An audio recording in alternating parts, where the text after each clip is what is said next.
Okay, in this tutorial, we're going to work on the third part of this task. This is the third bullet point where you're being asked to write about the patterns and variations that you can see on your two maps that you've created as part of your first and second assignment. There are 3 bullet points that you need to work on. That you should be able to describe areas of the town where there are high scores and high numbers, areas where there are low scores and low numbers, and areas where there seems to be a link. So let me show you how to do that. First of all, you need to pull up your 2 maps that you created in the previous 2 tutorials. And to describe means just to say what you can see. So I would be looking, if this was my map, to be writing a paragraph that might say that, we just start by having a look at the fact that this part of St Andrews seems to have high tourist scores.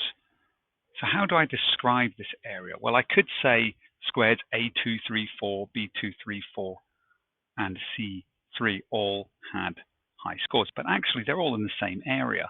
And if we think of this area of St Andrews on a compass, we can see that actually we are in the northwestern area of St Andrews. Another way of describing is along to the western side of the main street, which is this road here. And that most of those high scores are clustered in this area. Clustered is a word used to describe when lots of things are all in the same place. We'd then be looking, is there an area where we notice quite a few medium scores? Well, I noticed that down here in the southwestern corner, that's down here, there is lots of medium score tourist areas in the squares A1, B1, and C1. And then finally, I might identify that the low score areas are down here. And how would I describe that? Well, I might say that that is in the southeastern corner of St Andrews, where there's quite a number of squares.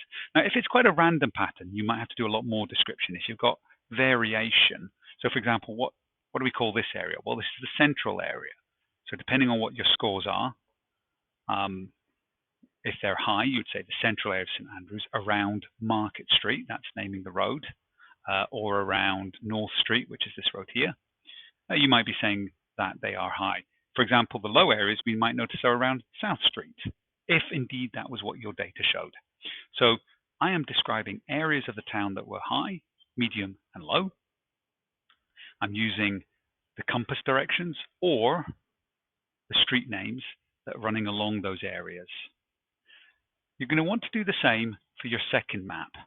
If you dislocate a pattern of areas, for example, where there is lots of these red squares in the same area, then once again, think of it as a compass area, north, south, east, west.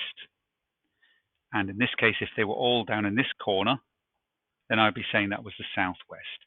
I might choose to actually name a road. So for example, if I notice I have lots of big green squares around this area here, I might be saying that this is around Market Street.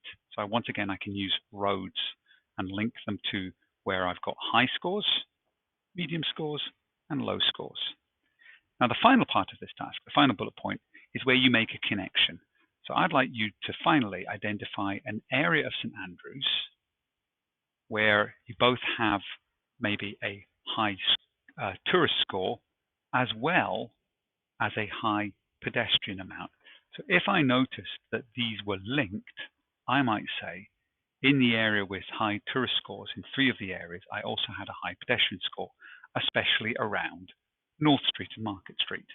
Likewise, if I've spotted that I've got lots of small areas, small pedestrian flows, and they're all down here, I might point out that there is a connection between low tourist scores and low pedestrian areas, especially in the southeastern corner around South Street. Okay, so have a think about how you're describing, how much detail you give on describing the 2 maps. And then the third paragraph, and it's a very important paragraph, is where you look to see if there's a connection between the number of people walking around and the level of tourist score that you gave that area. There may not be, but there will be some scores, some areas where you do find a link and a connection. Good luck.